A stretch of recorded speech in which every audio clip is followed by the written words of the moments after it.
Tulong naman para sa mga stranded na mga pasahero sa mga pantalan na tiniyak ng Philippine Ports Authority.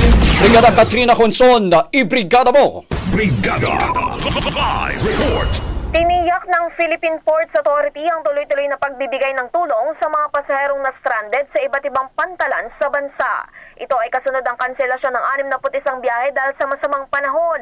Sa panayam ng Brigada News sa Manila kay PPA spokesperson Eunice Samonte, sinabi nitong bukod sa agarang abiso sa publiko hinggil sa mga kanseladong biyahe, may naka-preposition food packs na rin ang nakahanda. Dapat po meron po makain din yung mga shipping lines sa kung ano po yung binook nila na biyahe. And at the same time, kami po sa PPA, we are helping through our own initiative, yung mga palugaw po ng PPA.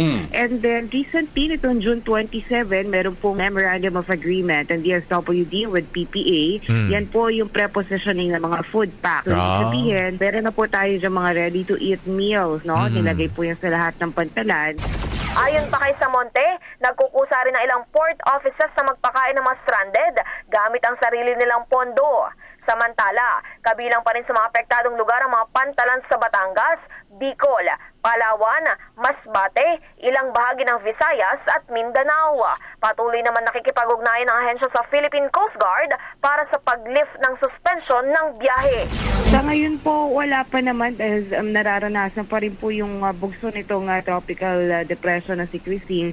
Bagamat tayo po yung naka-standby anytime dahil ang utos po ni PPA GM Jason Sagoy talagang mag-monitor at makipag-coordinate closely, especially with the local disaster risk reduction management team, pati na rin po sa PCG. So anytime na mag-lift ang PCG, ay pwede naman na po tayong mag-sail na, no? Yung mga pasahero na. In the heart of changing lives, ako, si Brigada Katrina Honson ng 105.1 Brigada News sa Manila, The Music News Authority. Brigada Balita Nationwide. Ang bahaging ito ay hatid sa atin ng Standout ES4 Capsule. Simulang tuparin ang pangarap ng iyong anak. And stunting now,